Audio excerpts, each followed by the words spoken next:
நீங்க என்ன சொல்றீங்க, இந்த பொண்ணுக்கு இப்படி ஆயிடுச்சுன்னா குடும்பம் இப்படி ஆயிரும், இந்த பொண்ணுக்கு இப்படி ஆயிடுச்சு எங்க குடும்பமானம். உங்க குடும்பமானத்தை ஏன் நீங்க எடுத்து பொண்ணோட காலுக்கு மத்தியில வைக்கிறீங்க? இது நான் இன்னைக்கு சொல்லல, இதை பல காலமா பல பேர் பேசிக்கிட்டு இருக்காங்க. எவ்வளவோ ரேப் சர்வைவர்ஸ் பேசுறாங்க, கேங் ரேப் சர்வைவர்ஸ் பேசியிருக்காங்க. நான் ஒன்றும் இதுல அசிங்கப்பட வேண்டிய அவசியம் இல்லை, அவன் தான் அசிங்கப்படணும். அவனை இந்த அவசிங்கத்துல இருந்து நடக்கிறதுக்கு அலோ பண்ண இந்த காவல்துறை தான் அசிங்கப்படணும், அவர்கள் தான் இதுக்கு பொறுப்பு. நான் எதுக்கு ஓடி ஒழியணும்? நீ என்ன பண்ணலாமா இப்படி அப்படின்னா அந்த பொண்ணு அழுது இருக்கு. நீ எனக்கு தம்பி தானடா, நீ எப்படி அப்படி பண்ணுவ அப்படின்னு பொண்ணு அந்த தம்பியில அந்த தூரத்து சொன்ன அவங்க அந்த பொண்ணு அவங்களோட பெருசா பார்த்து பேசுறது கூட கிடையாது. நீ எப்படி அப்படி பண்ணுவ அப்படிங்கிறதுக்கு அங்க ஒருத்தன் என்ன சொல்றான், இந்த கவிதாசனை காமிச்சிட்டு, இவன் வந்து என்ன பண்ணலன்னா விடமாட்டான், அவன் சாகடிச்சிருவான், என்னையும் சாகடிச்சிருவான், உன்னையும் சாகடிச்சிருவான். அவனை எது பேச வைக்குது? ட்ரக் பேச வைக்குது. What is the contributing factor? Drug. நீங்க இது வரைக்கும் சம்பவம் நடந்தபோது அவன் மேல ஆக்ஷன் எடுக்காதது கான்ட்ரிபியூட்டிங் ஃபேக்டர். அப்போ இந்த மாதிரி இருக்கக்கூடிய சமூகத்துல நாம இருக்கோம். இன்னைக்கு கிருஷ்ணகிரியில என்ன நடந்துச்சு?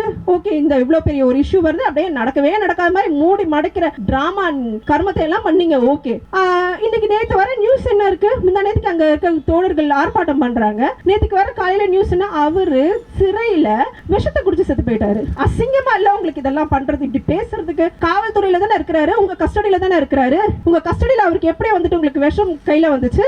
இன்னும் எத்தனை வருஷத்துக்கு நீங்க இந்த கதைகளை சொல்லிட்டு இருப்பீங்க? அவர் சிறையில வந்து விஷத்தை குடிச்சிட்டாரு. சரி, அவர் சிறையில விஷத்தை குடிச்சாரு. அவங்க அப்பா என்ன ஆனாரு? அதுக்கு ஒரு வீடியோ உடனே ட்விட்டர்ல, அவர் பாருங்க இப்படி வராரு, இப்படி வராரு, இப்படி வராரு, இப்படி விழுந்துறாரு, அவர் மது போதையில இருக்காரு. இது எவிடன்ஸா? அவர் இப்படி வந்தாரு, இப்படி விழுந்தாருங்கிறது எவிடன்ஸா? அப்ப இதுக்கு பின்னாடி என்ன இருக்கு? இதுக்கு பின்னாடி இதை வந்துட்டு இப்படி ஒரு தமிழ்நாட்டினுடைய காவல்துறை இந்த மாதிரி கேவலமா பண்ணலாமா? ஒரு குற்றம் நடந்தது, அந்த குற்றத்துல அவன் வந்து பல பள்ளிகளுக்கு இந்த மாதிரி பண்ணியிருக்கான். அப்ப எத்தனை குழந்தைகள் பாதிக்கப்பட்டிருக்கும், அவன் என்னென்ன பண்ணியிருக்கான், அவனோட பின்னணி என்ன? இதை எதையும் எடுக்கல. இதுக்கு வந்து ஒரு சப்போர்ட்னு ஒருத்தர் வராரு வேற, அவர் சூசைட் தான் பண்ணிக்கிட்டாருன்னு அறிக்கை விட்டாராமா நாம் தமிழர் கட்சியினுடைய தலைவர். வெக்கமா இல்ல உங்களுக்குலாம்? இதுதான் உங்களுக்கு ஒரு இன்வெஸ்டிகேஷன் இந்த ஃபார்ம்லயா போகும்? தோழர்கள் அனைவருக்கும் மாலை வணக்கம். மே 17 இயக்கம் ஒருங்கிணைத்திருக்கக்கூடிய பெண்கள் மீதான பாலியல் வன்முறைகளை கண்டித்து இந்த ஆர்ப்பாட்டத்தை ஒருங்கிணைத்திருக்கக்கூடிய மே 17 இயக்கத்தினுடைய பெண் தோழர்களுக்கு என்னுடைய புரட்சிகர வாழ்த்துக்களையும் வணக்கங்களையும் தெரிவித்துக் கொள்கிறேன். தோழர் லேக்கா வந்து ஒரு பெரிய இமோஷனல் அவுட்பர்ஸ்ட் வந்து இங்கே வச்சுட்டு போனாங்க. என்ன சம்பவம், என்ன நடந்துச்சு அப்படிங்கிறது, அதாவது ஒரத்த நாடு அப்படிங்கிற இடத்துலையும் கிருஷ்ணகிரியிலும் என்ன நடந்துச்சு அப்படிங்கிறத வச்சு தான் இந்த கூட்டம் நடக்குது. ஒரத்த நாட்டில் என்ன நடந்துச்சு அப்படிங்கிறத தோழர் லேக்கா பேசியிருந்தாங்க.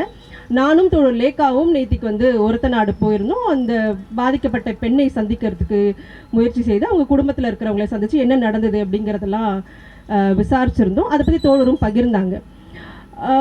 இன்னைக்கு நம்ம வந்து இதுக்கான ஒரு கூட்டம் ஏற்பாடு பண்ணி நம்ம இங்கே பேசிகிட்டு இருக்கோம். ஓகே, ஆனால் போன வாரம் வரைக்கும் அப்படியே இந்தியா முழுக்க ஒரு பெரிய கொந்தளிப்பு இருந்துகிட்டே இருந்துச்சு. அதாவது கொல்கட்டாவில் இப்படி நடந்துருச்சு, டாக்டர்ஸ்க்கு இப்படி நடந்துச்சு, ரொம்ப மோசமான விஷயம், அதை யாரும் மறுக்கவே இல்லை. ரொம்ப ரொம்ப மோசமான விஷயம். அந்த அந்த அந்த டாக்டருக்கு வந்து அது எப்படியெல்லாம் அவங்களுக்கு நடந்துச்சுங்கிற அந்த அட்டாப்சி ரிப்போர்ட் வந்து அது மட்டுமே கொடுமையாக இருந்தது. அதுக்கப்புறம் நடந்த சம்பவத்தை அந்த நிர்வாகம் எப்படி சூசைடுன்னு மாற்றினாங்க அப்படிங்கிறதும் அதுக்காக எழுந்த ஒரு பெரிய போராட்டம்ன்றது என்னவா இருந்தது. அந்த கல்லூரியினுடைய பிரின்சிபல் வந்து என்ன சொன்னார், அந்த பொண்ணு ஒழுங்காக படுக்காமல் எதுக்கு தேவையில்லாமல் இப்படி சுற்றிட்டு இருந்திருக்கு அப்படின்னு சொன்னதால் அங்கே இருக்கக்கூடிய பெண்கள் கோவப்பட்டு ரீக்ளைம் த நைட் அப்படிங்கிற ஒரு போராட்டம் ஆரம்பித்து இந்தியா முழுக்க போச்சு. ரொம்ப முக்கியமான விஷயம். எனக்கு என்ன புரியல அப்படின்னு சொன்னால், நம்ம இந்த எல்லா விஷயத்துக்கும் போராடுறோம் கொள்கிறோம், ஓகே. இங்கே 2 சம்பவம் வந்து கொடுமையான 2 சம்பவம் நடந்திருக்கு தமிழ்நாட்டில். ஒன்று ஒரத்த நாடுல ஒரு கேங் ரேப், இன்னொன்று கிருஷ்ணகிரியில் குழந்தைகள், பள்ளி குழந்தைகள், 12 வயது மிக்க பெண் குழந்தைகள், 13 பேர், 17 குழந்தைகள். அது வந்து ஒரு வேற விதமான ஒரு எப்படி அதை பார்க்குறதுனே தெரியல. ஒரு ப்ரைவேட் ஸ்கூல், அவ்வளோ பெரிய ஸ்கூலு, அது ஒரு சைடில் போயிட்டுருக்கு. இதை பற்றி தமிழ்நாட்டில் என்ன பேச்சு நடந்திருக்கு, என்ன கொந்தளிப்பு வந்திருக்கு, யார் என்ன கேட்குறாங்க, யார் யார் போராட்டம் பண்ணுறாங்க? ஒரத்த நாடு, கிருஷ்ணகிரிங்கிற வார்த்தைகளை திரும்ப திரும்ப நம்ம எங்கே பார்க்குறோம்? யாராவது சோஷியல் மீடியாவில் பார்த்துருப்பீங்களான்னு எனக்கு தெரியவே இல்லை, யாராவது பேசியிருப்பீங்களான்னு எனக்கு பெருசாக தெரியவே இல்லை. அப்போ இது என்ன தமிழ்நாடு ஒரு அமைதி பூங்காவாக இருக்குங்கிற இந்த இந்த படத்தை வந்து இன்னும் எத்தனை நாள் காமிப்பீங்க? இந்த இடத்துல இருந்து தான் நம்ம இந்த சம்பவத்தை பார்க்கணும் அப்படிங்கிறத நான் பார்க்குறேன். இது ஒரு பேசு பொருளாக இருக்கிறதே நிறுத்தக்கூடிய இந்த அயோக்கியத்தனத்துல இருந்து தான் நம்ம இதை பார்க்கணும்னு நினைக்கிறேன்.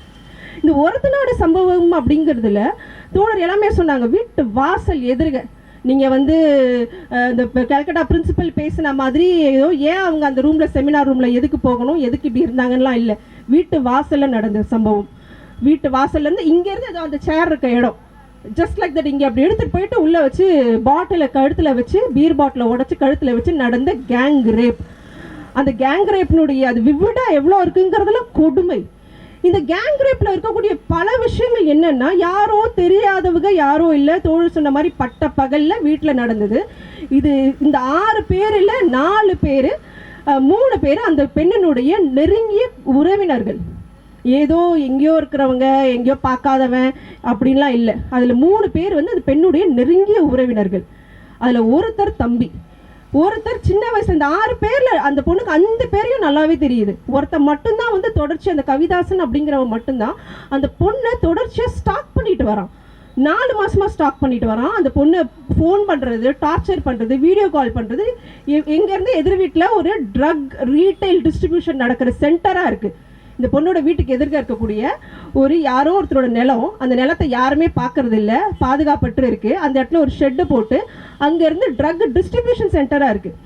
அப்போ அந்த இடத்துல இருந்து யார் பக்கத்து வீட்டில் இருக்கவங்க ஒரு பையன்கிட்ட வந்து இந்த பொண்ணோட நம்பரை வாங்கிட்டு இந்த பொண்ணை அவன் ஸ்டாக் பண்ணிட்டு வரான். ஆனால் இந்த கேஸை வந்து இந்த போலீஸ் எப்படி ஹேண்டில் பண்ணுது அப்படிங்கிறது இன்னும் ஒரு பயங்கரமான விஷயம். அதாவது இந்த கேஸ் மட்டும் இல்லை, கேல்கட்டாலேருந்து நம்ம எல்லா கேஸையும் எடுத்தோம்னா இந்த ஒவ்வொரு வன்முறைகள் கிருஷ்ணகிரியிலேருந்து இருக்கக்கூடிய எல்லா கேஸையும், சுவாத்திலேருந்து நீங்கள் எடுங்க, எல்லா கேஸஸையும் எடுத்திங்கன்னா போலீஸ்க்கு வந்து ஒரு பயங்கரமான ரோல் இருக்குது. இந்த போலீஸ்க்கு எதுக்கு ஸ்காட்லாண்ட் யார்டுங்கிற பட்ட பேரினே தெரில. வெட்கக்கேடு. இவங்க அது பேரை வச்சுக்கிறதுக்கு, அது பட்ட பேர் இருக்கிறதுக்கு அருகதையற்றவர்கள் இவர்கள். ஏன்னா இவர்கள் தான் இந்த மாதிரியான சம்பவம் நடக்கிறதுல உறுதுணையாக இருக்காங்க, இதுக்கான காரணிகளாக இருக்கிறாங்க. இந்த ஒருத்த நாடு சம்பவத்தில் நடந்த 2ஆம் குற்றவாளி A2 பிரவீன் என்பவர் இதே ஒருத்த நாடு கிராமத்தில், அந்த பாப்பா நாடு கிராமத்தில் அதே வீடு பக்கத்தில் ஒரு ட்ரக் டிஸ்ட்ரிபியூஷனில் ஒரு சண்டை நடக்குது. நான் வந்து 59,000 கொடுத்தேன், 1 கிலோ ட்ரக் நீ எனக்கு விற்ற, அதில் 400 கிராம் கம்மியாக இருக்குன்னு சொல்லிட்டு 2 ட்ரக் டிஸ்ட்ரிபியூட்டர்ஸ் மத்தியில் நடக்கிற சண்டையில் அடிச்சுக்கிறாங்க. ஊர் மக்கள் அவங்கள பிடிச்சிட்டு கொண்டு போய் போலீஸ் ஸ்டேஷனில் கொடுக்குறாங்க. அந்த ஊரோட கோவிலில் இது வந்து பஞ்சாயத்து நடக்குது. அந்த போலீஸ் அதிகாரியின் முன்னில் பஞ்சாயத்து நடக்குது. இது வீடியோ இருக்குது, நான் பார்த்தேன் என் கண்ணால். அதில் இந்த பொண்ணை கேங்ரேப் பண்ண இருக்கக்கூடிய ஒரு குற்றவாளி உட்காந்துட்டு பேசுகிறான். இந்த மக்கள் இதை பிடிச்சி கொடுத்து இந்த ஆக்ஷன் எடுங்கன்னு தொடர்ச்சியாக சொல்கிறாங்க. அப்போ கொடுக்கும்போது இவங்க என்ன பண்ணுறாங்கன்னா, இந்த காவல்துறை என்ன பண்ணா, அந்த அவனை விட்டுடுறாங்க. அடுத்த நாள் அவன் ஹி வாஸ் அவுட். அடுத்த நாள் அவன் நார்மலாக சுற்றிக்கிட்டு இருக்கான். அவன் தான் இந்த கேங்ரேப்க்கு அடுத்து வரான். இது எப்படி வந்து ஒரு காவல்துறை வந்து இதை ஒரு கண்காணிக்காமல் இருக்க முடியும்? ஏன் இந்த ஆக்ஷன் எடுக்கல? நீங்கள் அன்னைக்கு அந்த ஆக்ஷன் எடுத்து ஒவ்வொரு ரேப் கேசஸ்லையும், ஒவ்வொரு ரேப் அண்ட் மர்டர் கேசஸ்லையும் தொடர்ச்சியாக நடக்குது. இவங்க யாரும் வந்து ஃபர்ஸ்ட் அஃபெண்டர்ஸ் கிடையாது, புதுசாக அவங்க பண்ணுறது கிடையாது, எடுத்த உடனே ரேப் பண்ணுறது கிடையாது. ரிப்பீட் அஃபெண்டர்ஸாக இருக்காங்க. அவங்களுக்கு ஒரு கிரிமினல் ஹிஸ்ட்ரி இருக்குது. இந்த கிரிமினல் ஹிஸ்ட்ரியை இந்த ரிப்பீட் அஃபெண்டர்ஸுக்கு ஒவ்வொரு முறையும் இவங்க இப்படி பண்ணுவாங்கன்னு ஏதோ ஒரு இடத்துல காவல்துறைக்கு இந்த தகவல் போகுது. அவங்கள பற்றி யாரோ ஏதோ ஒரு கம்ப்ளைண்ட் கொடுக்குறாங்க. ஆனால் அந்த ஆக்ஷன் எடுக்காததனுடைய விளைவாக தான் ஒருத்த நாட்டில் இன்னைக்கு இப்படி ஒரு சம்பவம் நடந்திருக்கு. அவங்க என்ன மாதிரியான ட்ரக் மைண்ட் செட்டில் இருந்தாங்கங்கிறத லேக்கா சொன்னாங்க. அவனாவே இல்லை, அவன் மட்டும் இல்லை, நான் இங்கே பார்த்துருக்கேன் சென்னையில். நீங்கள் இந்த மாதிரி ட்ரக் எடுக்கிறவங்க அவன் மனுஷனாகவே இருக்க மாட்டான். அவன் எப்படி நடப்பான், அவன் முன்னாடி போகவே முடியாது. அப்படி இருக்கக்கூடிய ஆள் வந்து இத்தனை பேரை வைத்து ஒரு கேங்ரேப் பண்ணுறான். அதுக்கப்புறம் நடந்த சம்பவங்கள் எல்லாமே சொன்னாங்க. அவங்க எப்படி அலக்கழிக்கப்பட்டார்கள் அந்த விஷயத்தில், அந்த கேங்ரேப்க்கு அப்புறமா அவங்க எப்படி அலக்கழிக்கப்பட்டாங்க, அதை காவல்துறை எப்படி கையாண்டுச்சு. அங்கே இருக்கக்கூடிய ஒரு பெண் காவலர் சூர்யா அப்படிங்கிறவங்க, நீங்கள் வந்து ஒரு குற்றவியல் சட்டம்னு பெருசாக ஏதோ கொண்டு வந்திருக்கீங்க. அதாவது ஒரு மண்ணாங்கட்டியும் அதில் கிடையாது. ஆல்ரெடி இருக்கக்கூடிய ஐபிசியில் இருக்கக்கூடிய சிஆர்பிசியில் இருக்கக்கூடிய அதே செக்ஷன்ஸை காப்பி பேஸ்ட் பண்ணி அல்டர்னேஷன்ஸ் பண்ணி பிஎன்எஸ்எஸ்ன்னு சொல்லிட்டு வாயிலே நுழையாத வார்த்தைகளை கொண்டு வந்து குற்றவியல் சட்டங்கள் கொண்டு வந்திருக்கீங்க. அந்த குற்றவியல் சட்டங்கள் முதல்ல என்ன சொல்லுது? 0 FIR சொல்லுது. எதுக்கு நீங்கள் இந்த பொண்ணை இத்தனை போலீஸ் ஸ்டேஷனுக்கு போகணும்? நீங்கள் கொண்டு வந்திருக்கீங்களே ஜூலை 1 முதல் அமலில் இருக்கக்கூடிய இந்த சட்டங்களை நீங்கள் வந்து என்ன பண்ணுறீங்க? எதுக்கு இந்த பொண்ணை நீங்கள் இத்தனை இடத்துல அலக்கழிக்கணும்? அந்த பொண்ணு ஒவ்வொரு போலீஸ் ஸ்டேஷனுக்கும் எப்படி போகுது? பைக்கில் போகிறாங்க. கடைசியாக பெண் காவல்துறையில் அந்த பொண்ணை வந்து கம்ப்ளைண்ட் எடுத்ததுக்கு அப்புறமாவும் பைக்கில் தான் அனுப்புகிறாங்க. பைக்கில் அனுப்புனதுக்கப்புறம் தான் அவங்க ஃபாரன்சிக்கு தேவையான எவிடன்ஸை வந்து அவங்க கலெக்ட் பண்ணுறாங்க. இதுக்கப்புறம் மெஜிஸ்ட்ரேட்டுக்கு வந்துட்டு அந்த போலீஸ் அதிகாரி மேலே ஆக்ஷன் எடுக்கிறாங்க, அந்த மருத்துவர்கள் மேலே ஆக்ஷன், அந்த முதலாக போன மருத்துவ ஹாஸ்பிட்டலில் இருக்கக்கூடிய நிராகரித்தவங்க மேலே ஆக்ஷன் எடுக்கிறாங்க. இது ஒரு புறம். இந்த கேஸ் நடந்துக்கிட்டே இருக்குது. அந்த பொண்ணு என்ன மனநிலையில் இருக்கிறாங்கன்னு நம்மளால சொல்ல முடிய மாட்டேங்குது. நீங்கள் யோசிச்சு பாருங்கள், உங்களுடைய உடல் மேல் இங்கே உட்காந்துட்டு இருக்க இங்கே எத்தனை ஆண்கள் இருக்காங்க, போலீஸ்மேன் இருக்காங்க, எல்லாருக்கும் உங்களோட உடலில் ஒருத்தர் கை வச்சா உங்களுக்கு எப்படி இருக்கும்? உங்களால் அதை எடுக்க முடியுமா? உங்களுடைய உரிமை இல்லாமல் உங்கள் உடல் மேலும் ஒரு வன்முறையை செலுத்தும் போது அது எப்படி இருக்கும்? அது என்ன மனநிலை இருக்கும்? அதை ஒருத்தர் கேங் ரேப்பாக பண்ணும்போது எப்படி இருக்கும்? ஃபோன் பண்ணி கூப்பிட்றான், நீ அடுத்து நீ வா. இது ஏன் தமிழ்நாட்டில் ஒரு பேசு பொருளா இல்லை? இதை எதுக்கு இப்படி மூடி அப்படியே ஒன்றுமே இல்லாத மாதிரி இந்த நாடகம் போட்டு எதுக்கு மறைக்கணும்? இருக்கக்கூடிய யூடியூப் சேனல்ஸ் எல்லாம் எங்கே என்ன பேசுது? இங்கே இருக்கக்கூடிய நியூஸ் சேனல்ஸ் என்ன பேசுது? இது ஏன் டிபேட்டாக இல்லை? எங்கேயோ நடக்கும்போதெல்லாம் அப்படியே கொந்தளிக்கிறீங்களா? அப்போ இது என்ன? அதெல்லாம் சும்மா ஒரு கைண்ட் ஆஃப் நாங்கள் இப்படி இருக்கோம், இப்படி ஒரு ஃபீல்டு இருக்குன்னு வந்ததுக்கப்புறம் தானா? தமிழ்நாட்டில் நடக்கிறதுக்கு என்ன இருக்குது? முதல்வரோட அவருடைய கவனத்துக்கு கீழ் வரக்கூடிய துறை இல்லையா காவல்துறை? அப்போ இந்த மாதிரியான கேசஸ் என்ன? இது ஒரு சைடு கிருஷ்ணகிரி, ஓகே, ஐ மீன் ஒரத்தநாடு ஒரு சைடு. இன்னொரு கிருஷ்ணகிரி நீங்கள் எடுங்க, 13 குழந்தைகள். அங்கேயும் எங்களோட தோழர்கள், அதாவது பெண்கள் அமைப்பை சார்ந்த இடதுசாரி பெண்கள் அமைப்பை சார்ந்த தோழர்கள் அங்கேயும் போயிருக்காங்க. கிருஷ்ணகிரியில் ஒரு தனியார் பள்ளி, அதில் யார் பண்ணியிருக்காங்க? அதில் அந்த குற்றவாளி ஒருத்தர் இன்னைக்கு கொன்னே போட்டாச்சு, முடிஞ்சு போச்சு கேஸு. அந்த குற்றவாளி என்ன இருக்கிறாரு, அவர் கூட இருக்கிறது யாரு? ஒரு முன்னாள் இராணுவ அதிகாரி. அப்போ அவங்க 2 பேரும் சேர்ந்து ஒரு பிரைவேட் ஸ்கூல்ல அதாவது என்சிசியே கிடையாதுன்னு சொல்றாங்க. அது இந்த ஸ்கூல்ல இருக்கக்கூடிய உங்களுக்கு இந்த வெரிஃபிகேஷன் ப்ராசஸ் என்னவா இருக்கு? ஸ்கூல்ல இருக்கக்கூடிய இதை பத்தி கல்வித்துறை அமைச்சர் என்ன கவனம் செலுத்தி இருக்கிறாரு? அந்த ஆஸ்பெக்ட்ல இருந்து என்ன பேசியிருக்கோம் இதை பத்தி? அப்போ அந்த ஸ்கூல்ல உங்களுக்கு ஒரு என்சிசி கேம்ப் நடத்துறோம்னு சொல்லிட்டு ஒரு 4 நாட்கள் அந்த பள்ளி வளாகத்திலேயே இந்த சம்பவங்கள் எல்லாம் நடந்து பள்ளி வளாகத்திலே ஆகஸ்ட் 5 9 தேதி வரைக்கும் இரவு நேரங்களில் 17 குழந்தைகள் போயிருக்காங்க. அது 13 பெண்கள் அதில் பாதிக்கப்பட்டிருக்காங்க. இது முடிச்சு வந்ததுக்கப்புறமா ஒரு குழந்தை பயங்கரமான வயிற்று வலியாக இருக்குன்னு சொல்லிட்டு வீட்டில் சொன்னோன்னே அவங்க அப்பா ஹாஸ்பிட்டல் கூப்பிட்டு போகிறாரு. ஹாஸ்பிட்டல் கூப்பிட்டு போனால் ரொம்ப மோசமாக இருக்குது, இது அப்நார்மலாக இருக்குன்னு செக் பண்ணுறாங்க. எவிடன்ஸ் எடுத்து தட் வாஸ் ரேப். 12 வயசு குழந்தைங்க, 12 வயசு குழந்தைய பாலியல் வன்புணர்வு செய்திருக்கிறாங்க 2 பேர். சரி, இந்த கேஸ் வந்ததுக்கப்புறம் அது இன்வெஸ்டிகேஷன்ஸில் என்ன உறுதியாக இருக்குது அப்படிங்கிறத தோழர்கள் சொல்கிறாங்க. கதை கிடையாது. போலீஸினுடைய இன்வெஸ்டிகேஷன்லேருந்து எது உறுதியாக இருக்குன்னு தோழர்கள் சொல்கிறது என்னென்னா, அதில் 13 குழந்தைகளுக்கும் பாலியல் வன்புணர்வுங்கிற வார்த்தையை சொல்கிறாங்க. இப்போ இதுல வந்திருக்கிறது, தைரியமா வந்திருக்குது இந்த ஒரு தந்தை மட்டும்தான் அவருடைய மகளுக்கு ஒரு தைரியத்தை கூட்டு வந்திருக்காரு. மற்ற யாரும் வெளியில வரல. ஏன்னா அவங்களுக்கான சோஷியல் ஸ்டிக்மா, யாரும் வெளியில வரல. இந்த ஆள் இருக்காருல்ல, இந்த நாம் தமிழர் கட்சியினுடைய அந்த முன்னாள் நாம் தமிழர் கட்சி உறுப்பினரா வாட் எவர், அவருடைய மேல என்ன குற்றச்சாட்டு பட்டியல் இருக்கு? எத்தனை பள்ளிகளில் அவன் இது ஒன்றும் ஃபர்ஸ்ட் டைம் அவர் இந்த ஸ்கூலில் போய் என்சிசி கேம்ப் பண்ணுறது, இதை மாதிரி அவர் பல பள்ளிகளில் பண்ணியிருக்காங்க. அப்போ எத்தனை பள்ளிகளில் பண்ணியிருக்காங்க? இந்த இராணுவ அதிகாரி யார்? இவங்களை அரெஸ்ட் பண்ணியிருக்காங்க. இந்த பள்ளியினுடைய நிர்வாகம் இதில் உடந்தையாக இருக்குது.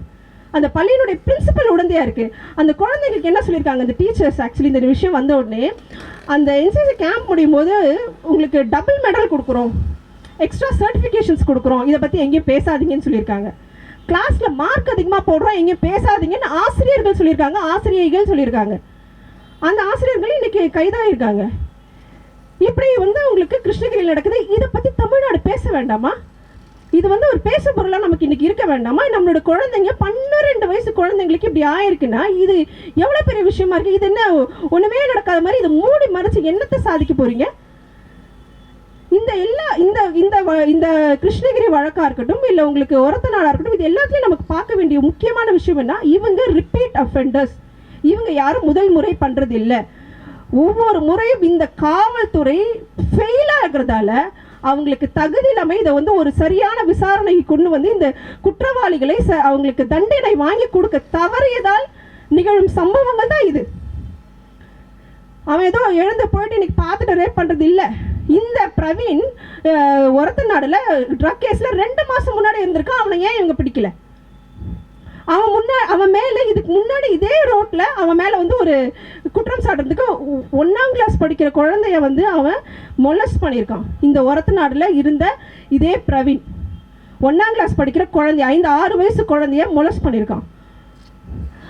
இப்போ அப்போ இது ஒரு கண்டினியூஸ் ஒரு மாஃபியா இல்லையா? இது எல்லாத்துக்கு பின்னாடியும் ஒரு ட்ரக் இருக்கு, இது எல்லாத்துக்கு பின்னாடியும் ஒரு செயின் இருக்கு. இதை வந்துட்டு இதை பாதுகாக்கிறது, இதை வந்துட்டு நடக்கிறதுக்கு அலோ பண்ணுறது குற்றவாளிகள் மட்டுமல்ல, இந்த காவல்துறையும் தான். இவர்கள் தான் இதில் முக்கியமான காம்ப்ளிசிட்டாக இருக்காங்க. இவர்கள் தான் இதை வந்து நடக்கிறதுக்கான முக்கியமான இடத்துல இருக்கிறாங்க. இன்னொரு முக்கியமான விஷயம் நான் சொல்ல வருது என்னென்னா, இந்த கிருஷ்ணகிரியாக இருக்கட்டும் இல்லை ஒரத்தநாடாக இருக்கட்டும், இந்த இடத்துல இந்த பெண்ணுக்கான பாதுகாப்பு இந்த குடும்பங்கள் நின்னது, அதாவது இந்த சம்பவங்கள் நடந்ததுக்கப்புறமா இந்த குடும்பங்கள் நிற்கிறது. இந்த ஒரத்தநாடுலேயும் சரி, அவங்க அப்பாலேருந்து அவங்க அக்கா மாமாலேருந்து எல்லாருமே குடும்பமாக நிற்கிறாங்க. அதே மாதிரி கிருஷ்ணகிரியிலும் சரி, அந்த ஒரு தந்தை இதை எடுத்து நடத்துகிறாரு. நான் ஒரு விஷயம் சொல்லிக்கிறேன், ஒவ்வொரு முறையும் எனக்கோ இங்கே இருக்கிற நமக்கோ நம்மளோட குழந்தைகளுக்கோ பெண் குழந்தைகளுக்கோ யாரோ ஒருத்தருக்கு ஒரு பாலியல் வன்முறை நடக்குது, ஒரு பாலியல் சீண்டல் நடக்குது, அதை நீங்கள் பேசலைன்னா you are complicit in it. Because நீங்கள் என்ன பண்ணுறீங்கன்னா அவனை அடுத்த லெவலில் அவனை போகிறதுக்கு நீங்கள் அலோ பண்ணுறீங்க. நம்ம இதை பற்றி பேசுறதுக்கு ஏதோ ஒரு கூச்சம், ஒரு சோஷியல் தபு இருக்குது, ஒரு ஸ்டிக்மா இருக்குது, நம்ம பேசக்கூடாது, இது அசிங்கமாயிரும். இந்த குழந்தைக்கும் இருக்குது. இந்த ஒரத்தநாட்டில் பார்த்தா அந்த கிருஷ்ணகிரி ஒரத்தநாட்டில் பார்த்தா அந்த பெண்ணுக்கும் அது இருக்குது. நான் என்ன பண்ண போகிறேன்? எம்எஸ்சி மைக்ரோபயாலஜி படித்த பொண்ணு, நான் என்ன பண்ண போகிறேன்னு நிற்கிறாங்க. ஏதாவது வீட்டு வேலைக்கு செய்யணுமான்னு நிற்கிறாங்க. எதுக்கு நீ அப்படி நிற்கணும்? நீங்கள் எல்லாம் அப்படி நிற்க வேண்டிய அவசியமே கிடையாது அப்படின்னு நம்ம வந்து ஒரு பயங்கரமான கான்ஃபிடன்ஸ் கொடுத்துட்டு வந்திருக்கோம். அதுக்கான அவசியம் இல்லை. அதுக்கான ஏற்பாடுகளே, அதுக்கான அனைத்து சப்போர்ட்டையும் கண்டிப்பாக பண்ணுவோம். ஆனால் இந்த இந்த இந்த மாதிரி ஒரு பொண்ணு வந்து நிற்குது, இங்கே மாதிரி ஒரு தந்தை நிற்கிறாங்கன்னு போது நம்ம பார்க்க வேண்டியது முக்கியமான விஷயம் என்னென்னா, நம்மளோட இந்த சோஷியல் ஸ்டிக்மா இருக்குல்ல, ஒரு ஒரு ஒரு உங்களுடைய இந்த சமூகத்தினுடைய, உங்களுடைய பண்பாட்டினுடைய, உங்கள் கலாச்சாரத்தினுடைய எந்த ஒரு விஷயமும் ஒரு பெண்ணுடைய காலுக்கு மத்தியில் கிடையாது. ஒரு நீங்கள் சொல்லி ஒரு பேசக்கூடிய கற்பங்கிற ஒரு விஷயம்ல கிடையவே கிடையாது. நீங்கள் என்ன சொல்கிறீங்க? இந்த பொண்ணுக்கு இப்படி ஆயிடுச்சுன்னா குடும்பம் இப்படி ஆயிரும், இந்த பொண்ணுக்கு இப்படி ஆயிடுச்சு எங்கள் குடும்பமானம். உங்கள் குடும்பமானத்தை ஏன் நீங்கள் எடுத்து பொண்ணோட காலுக்கு மத்தியில் வைக்கிறீங்க? இது நான் இன்னைக்கு சொல்லலை, இதை பல காலமாக பல பேர் பேசிக்கிட்டு இருக்காங்க. எவ்வளவோ ரேப் சர்வைவர்ஸ் பேசுவாங்க, கேங் ரேப் சர்வைவர்ஸ் பேசியிருக்காங்க. நான் ஒன்றும் இதில் அசிங்கப்பட வேண்டிய அவசியம் இல்லை. அவன் தான் அசிங்கப்படணும். அவனை இந்த அவசிங்கத்திலேருந்து நடக்கிறதுக்கு அலோ பண்ண இந்த காவல்துறை தான் அசிங்கப்படணும். அவர்கள் தான் இதுக்கு பொறுப்பு. நான் எதுக்கு ஓடியணும்? ஆனால் இந்த மாதிரியான ஒரு விஷயத்தில் நம்ம பார்க்குறது என்னென்னா, நீங்கள் உங்களோட குழந்தைகளுக்கோ உங்களோட வீட்டில் இருக்கிறவங்களுக்கோ உங்கள் வீட்டில் பக்கத்தில் எங்கேயாவது ஏதாவது ஒரு குற்றம் எவனா ஒருத்தன் பண்ணுறான்னா அதை நீங்கள் ரிப்போர்ட் பண்ணலைன்னு சொன்னால் அவனுடைய வளர்ச்சிக்கு நாம் கான்ட்ரிபியூட் பண்ணுறோம். அவன் என்ன பண்ணுவான்? ஓகே, இங்கே மிஸ் ஆகிடுச்சு, அடுத்து இன்னும் கொஞ்சம் அடுத்த லெவல், ஃபஸ்ட்டு கை வைப்பான், இங்கே வைப்பான், அங்கே வைப்பான், அடுத்த லெவல் அடுத்த லெவல் அடுத்த லெவல். அது ரேப்பாக வருது, இன்றைக்கி கேங் ரேப்பாக வருது. குடும்பத்தில் இருக்கிற நபர்களை வைத்து இந்த பொண்ணு அழுகுது, நீ எனக்கு அண்ணன் இல்லையா, நீ என்னை பண்ணலாமா இப்படி அப்படின்னா அந்த பொண்ணு அழுதுருக்கு. நீ எனக்கு தம்பி தானடா, நீ எப்படி அப்படி பண்ணுவ அப்படின்னு அந்த பொண்ணு அந்த தம்பியெல்லாம் அந்த தூரத்து சொந்தம். அவங்க அந்த பொண்ணு அவங்களோட பெருசாக பார்த்து பேசுனது கூட கிடையாது. நீ எப்படி அப்படி பண்ணுவ அப்படிங்கிறதுக்கு அங்கே ஒருத்தன் என்ன சொல்கிறான், இந்த கவிதாசனை காமிச்சிட்டு, இவன் வந்து என்ன பண்ணலன்னா விடமாட்டான், அவன் சாகடிச்சிருவான், என்னையும் சாகடிச்சிருவான், உன்னையும் சாகடிச்சிருவான். அவனை எது பேச வைக்குது? ட்ரக் பேச வைக்குது. What is the contributing factor year? Drug.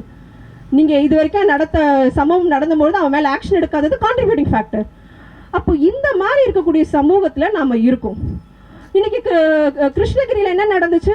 Okay, இந்த இவ்வளோ பெரிய ஒரு இஷ்யூ வருது, அப்படியே நடக்கவே நடக்காத மாதிரி மூடி மடைக்கிற ட்ராமா கர்மத்தை எல்லாம் பண்ணீங்க. ஓகே, இன்றைக்கி நேற்று வர நியூஸ் என்ன இருக்குது? முந்தா நேற்றுக்கு அங்கே இருக்க தோழர்கள் ஆர்ப்பாட்டம் பண்ணுறாங்க. நேற்றுக்கு வர காலையில் நியூஸ் என்ன? அவர் சிறையில் விஷத்தை குடிச்சு செத்து போயிட்டாரு. அசிங்கமாக இல்லை உங்களுக்கு இதெல்லாம் பண்ணுறது? இப்படி பேசுறதுக்கு காவல்துறையில் தானே இருக்கிறாரு, உங்கள் கஸ்டடியில் தானே இருக்கிறாரு. உங்கள் கஸ்டடியில் அவருக்கு எப்படி வந்துட்டு உங்களுக்கு விஷம் கையில் வந்துச்சு? இன்னும் எத்தனை வருஷத்துக்கு நீங்கள் இந்த கதைகளை சொல்லிட்டு இருப்பீங்க? அவர் சிறையில் வந்து விஷத்தை குடிச்சிட்டாரு. சரி, அவர் சிறையில் விஷத்தை குடிச்சாரு. அவங்க அப்பா என்ன ஆனாரு? அதுக்கு ஒரு வீடியோ உடனே ட்விட்டரில், அவர் பாருங்க இப்படி வராரு, இப்படி வராரு, இப்படி வராரு, இப்படி விழுந்துடுறாரு, அவர் மது போதையில் இருக்காரு. இது எவிடன்ஸா? அவர் இப்படி வந்தார், இப்படி விழுந்தாருங்கிறது எவிடன்ஸா? அப்போ இதுக்கு பின்னாடி என்ன இருக்குது? இதுக்கு பின்னாடி இதை வந்துட்டு இப்படி ஒரு தமிழ்நாட்டினுடைய காவல்துறை இந்த மாதிரி கேவலமாக பண்ணலாமா? ஒரு குற்றம் நடந்தது, அந்த குற்றத்தில் அவன் வந்து பல பள்ளிகளுக்கு இந்த மாதிரி பண்ணியிருக்கான். அப்போ எத்தனை குழந்தைகள் பாதிக்கப்பட்டிருக்கும், அவன் என்னென்ன பண்ணியிருக்கான், அவனோட பின்னணி என்ன, இதை எதையும் எடுக்கலை. இதுக்கு இதுக்கு வந்து ஒரு சப்போர்ட்னு ஒருத்தர் வராரு வேற, அவர் சூசைட் தான் பண்ணிக்கிட்டாருன்னு அறிக்கை விட்டாராம்மா. யார்? இப்போ நாம் தமிழர் கட்சியினுடைய தலைவர். வெக்கமா இல்லை உங்களுக்குலாம்? இதுதான் உங்களுக்கு ஒரு இன்வெஸ்டிகேஷன் இந்த ஃபார்ம்லியாக போகும். அப்போ இப்படி இருக்கக்கூடிய சூழல்ல நமக்கு என்ன பொறுப்பு இருக்கு? நம்ம தோழர்கள் சொன்னாங்க சட்டங்கள் இல்லையா? சட்டங்கள் இருக்கு. ஏன் சட்டங்கள் இல்லை? போதிய சட்டங்கள் இருக்கு. அளவுக்கு மீறிய சட்டங்கள் அவ்வளவும் இருக்கு. ஒவ்வொரு கேட்டகரிக்கும் சட்டங்கள் இருக்கு.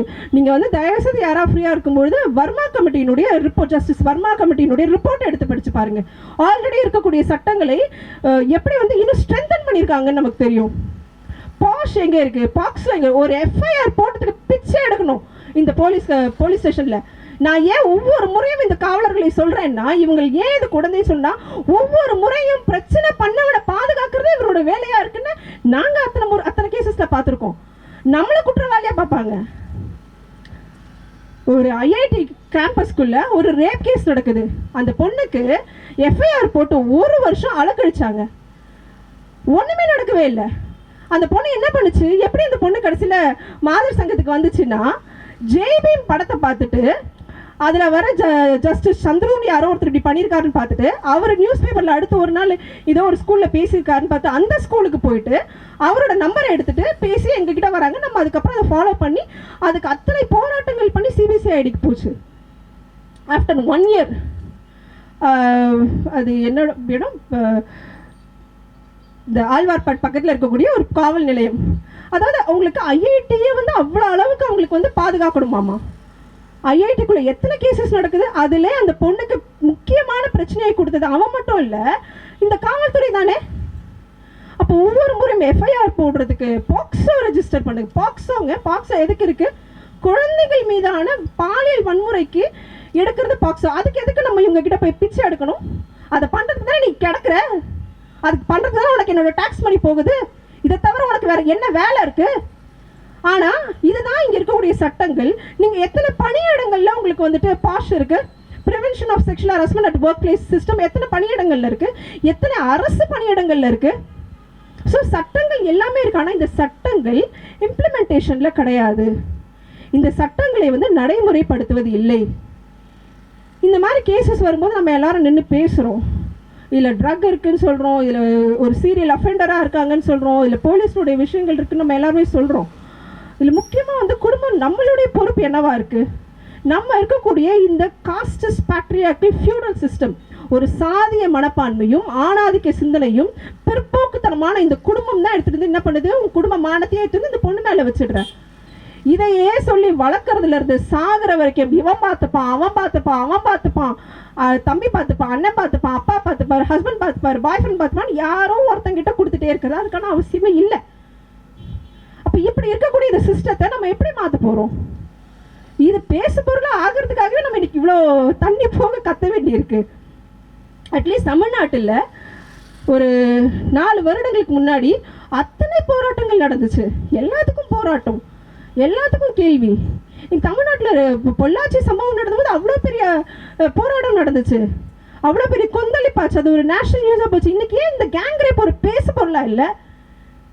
அப்போ இதில் இந்த மீடியா கம்ப்ளிசிட்டா இல்லையா? இந்த காவல்துறை இருக்குது, இந்த மீடியா இல்லையா? இங்கே இருக்க யூடியூப் சேனல்ஸ் இல்லையா? அப்போ இவங்க எல்லாரும் சேர்ந்து நீங்கள் இந்த அரசாங்கத்தை நான் கேட்குறேன், இந்த திராவிட முன்னேற்ற கழக அரசாங்கத்தை கேட்குறேன், நீங்கள் ஏன் இந்த ட்ராமா போடணும்? உங்களோட கீழே நடக்கக்கூடியது பெண்களுக்கு பாதுகாப்பான ஆட்சியாக இல்லை அப்படிங்கிறதான இன்னைக்கு இருக்குது. எவ்வளோ நாள் நீங்கள் இதை மூடி மறைப்பீங்க? நீங்கள் மூடி மறைக்கிறதால தான் இந்த குற்றத்தில் நீங்கள் இன்னும் அதிகமான பங்காளராக போயிட்டே இருக்கீங்க. எங்களுக்கு கோவம் இன்னும் அதனால தான் அதிகமாக வருது. எப்படி இதை மூடி மறைக்க முடியும்? ஏன் இது பேசு பொருளாகலன்றது. தொழிலே ஒரே ஒரு விஷயத்தை மட்டும் சொல்லிட்டு முடிச்சுக்கிறேன். இதுதான் சம்பவம், இதுதான் கிருஷ்ணகிரியில் நடக்குது, இதுதான் ஒருத்த நாட்டில் நடக்குது, நடந்துக்கிட்டு இருக்கு. குற்றம் செஞ்சவனை வந்து கொண்டுடுவாங்க, அவங்க அப்பாவை கொண்டுடுவாங்க, நம்ம அப்படியே நடந்து போயிட்டே இருக்கணும். இன்னும் 1 மாதம் கழிச்சு வேற ஒரு சம்பவம் வரும். அந்த சம்பவத்துக்கும் நம்ம வந்துட்டு ஒரு கண்டன ஆர்ப்பாட்டம் வைப்போம், கோவம் போடுவோம், பேசுவோம். நாங்கள் போகிறோம், நாங்கள் பண்ணுற வேலையை நாங்கள் பண்ணிட்டு தான் இருக்கோம். மாற்றத்தை கொண்டு வருவோம். அது வராமலாம் இருக்காது. அது எப்படி வராமல் இருக்கும்? இன்றைக்கி நாங்கள் இவ்வளோ பேர் வரோம், இன்றைக்கி இவ்வளோ பெண் தோழர்கள் இங்கே நின்று பேசுகிறாங்கன்னு சும்மா வந்துச்சா என்ன? எங்களுக்கு முன்னாடி இருக்க வரலாறு இருக்குல்ல, எங்களுக்கு முன்னாடி இருக்கக்கூடிய இடதுசாரி பெண்கள் அமைப்பினுடைய வரலாறு இருக்குது, திராவிட இயக்க பெண்களுடைய வரலாறு இருக்குது, சாவித்ரிபாய் ஃபூலே பண்ண வரலாறு இருக்குது. இப்போ இந்த வரலாறுலாம் சுமந்துக்கிட்டு தெரிஞ்சுட்டு தான் வரும். நம்ம இனிமேல் நமக்கு சொல்ல வேண்டியது என்னன்னா, இந்த கொல்கட்டா விஷயம் வந்தபொழுது என்னுடைய அரசியலே பேசாத என்னுடைய குடும்ப நண்பர்கள் எல்லாம் அதை பற்றி பேசியிருந்தாங்க, ஸ்டேட்டஸ் வச்சுருந்தாங்க. நம்ம வந்து வெறும்னே டிபி மட்டும் வைக்க முடியாது, வெறும்னே பிளாக் டிபி வைக்க முடியாது, நம்ம சும்மா அப்படியே பேசிட்டு போக முடியாது. ஆமாம், சும்மா பேசிட்டு வர முடியாது, தெருவுக்கு வரணும். இந்த போராட்டம் ஏன் ஸ்கேட்டர்டாக நடக்குது? ஏன் நாளை காலையில் இதே இடத்துல ஒரு போராட்டம் நடக்குது? பல குரல்கள் வேணும், பல போராட்டங்கள் வேணும், இல்லைன்னு சொல்லவில்லை. ஆனால் நாம் என்னைக்கு ஒன்றா சேர போகிறோம்? இங்கே இருக்கக்கூடிய பெண்கள் அமைப்புகள் இதை என்னைக்கு வலுப்படுத்த போகிறாங்க? எல்லா விதமான ஒடுக்குமுறைக்கும் கீழே இருக்கக்கூடியது பெண்கள் மீதான ஒடுக்குமுறை. நீங்கள் சாதி ஒடுக்குமுறைக்கும் கீழே இருக்கக்கூடியது பெண்கள் மீதான ஒடுக்குமுறை. மாணவ படுகொலை அப்படிங்கிறது என்ன எண்ணத்தில் நடக்குது? அது ஒரு ஆணாதிக்க சிந்தனையிலேருந்து தான் அது நடக்குது. அதில் சாதி இருக்குது, ஆனால் அது ஒரு பெண்ணுக்கு நடக்கும்பொழுது, ஒரு பெண் உரிமை பேசும்பொழுது தான் அது பெரிய விஷயமா போகுது. அப்படி இருக்கும்பொழுது பெண்ணாக இருக்கக்கூடிய நாம் வந்துட்டு நமக்கு பின்ன இருந்த நம்ம இன்னைக்கு இந்த இடத்துக்கு வர செய்யறதுக்கான ஒரு வரலாறு இருக்குது. அந்த வரலாறை நம்ம முதல்ல தெரிஞ்சுக்கணும். இன்னைக்கு நம்ம பேசுகிறோம், நீங்கள் வந்துட்டு நம்ம மகளிர் தினம் கொண்டாடுறோம். மகளிர் தின வரலாறு என்ன? ஏதோ பெண்கள் தினம் உட்காந்து ரோஸ் கொடுக்குறது அதெல்லாம் கிடையாது. 8 மணி நேரம் வேறு, 8 மணி நேரம் ஓய்வு, 8 மணி நேரம் எனக்கு பிடிச்சதை செஞ்சுக்கணும்னு பண்ண போராட்டங்களுடைய தொடக்கத்துல இருந்து வந்தது. அந்த தொடக்கத்தில் உச்சியில் போனது பெண்களுடைய போராட்டம். இன்னைக்கு நம்ம பேசக்கூடிய, உலகமே உயர்ந்து பேசக்கூடிய ரஷ்ய புரட்சியை நடத்தினது அந்த பெண்கள் போராட்டம் தான், தொழிலாளர் வர்க்கத்தினுடைய பெண்கள் போராட்டம் தான். அதனால போராட்டம் இல்லாமல் நம்ம உட்காந்துட்டு கம்ஃபர்டபுளாக உட்காந்துட்டு இருந்தோம்னா ஒன்றும் நடக்காது. நம்ம வெளிவர வேண்டிய அவசியம் இருக்குது. நம்ம வெளிவர வேண்டிய அவசியம் இருக்குன்னா அப்படியே இண்டிவிஜுவலாக உட்காந்து இங்கேன்னு இண்டிவிஜுவல் ஐடென்டிட்டிக்காக பேசுறது கிடையாது. அமைப்பாக பெண்கள் ஒன்று சேர வேண்டிய அவசியம் இருக்குது. அதை செய்து காட்டியிருக்கிறாங்க. இந்த நாட்டினுடைய சுதந்திர போராட்டத்தில் இன்னைக்கு உட்காந்துட்டு இருக்கவனுக்கு ஒரு பங்கு கிடையாது. ஆனால் இந்த நாட்டுடைய சுதந்திர போராட்டத்தில் அவ்வளவு பெண்கள் வேலை செஞ்சுருக்காங்க. சாமானிய பெண்கள் தான் இந்த நாட்டுடைய சுதந்திரத்தை எடுத்து செஞ்சுட்டு இருக்காங்க. அதை பற்றின வரலாறு எங்கே இருக்குது? நம்மளுடைய வரலாறு என்னன்னு தெரிஞ்சுக்கிட்டாதான் நம்ம அடுத்து நமக்கான போராட்டங்களை முன்னெடுக்க முடியும். அந்த போராட்டங்கள் எடுக்காம நம்மளால ஒன்றும் பண்ண முடியாது. முக்கியமாக இன்னைக்கு இருக்கக்கூடிய ஒரு தோழர் கூட சொன்னாங்க, ஒரு ஜட்ஜ் இப்படி பேசுறாருன்னு. ஒரு ஜட்ஜ் மட்டும்தான் நான் பேசுறாரு? எத்தனை ஜட்ஜ் பேசுறாங்க? எத்தனை பெண் நீதிபதிகள் பேசுறாங்க? முடிச்சிட்டு எத்தனை பெண் நீதிபதிகள் பேசுறாங்க? மகாராஷ்டிராவில் இருக்க ஒரு பெண் நீதிபதி என்ன சொல்றாங்க? ஒரு ஜட்ஜ் என்ன சொல்றாரு?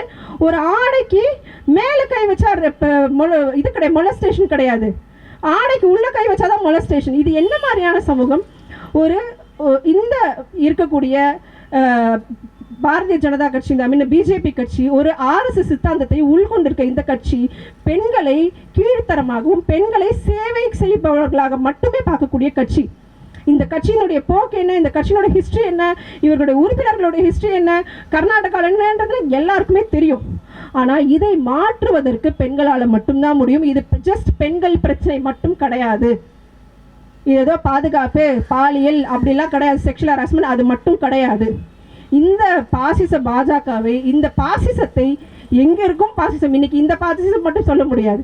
இந்த நாட்டில் எங்கே பாசிசம் இருந்தாலும் அதை வேற இருக்கக்கூடிய இடத்துல பெண்களுடைய பங்களிப்பு இல்லாமல் நடக்கவே நடக்காது.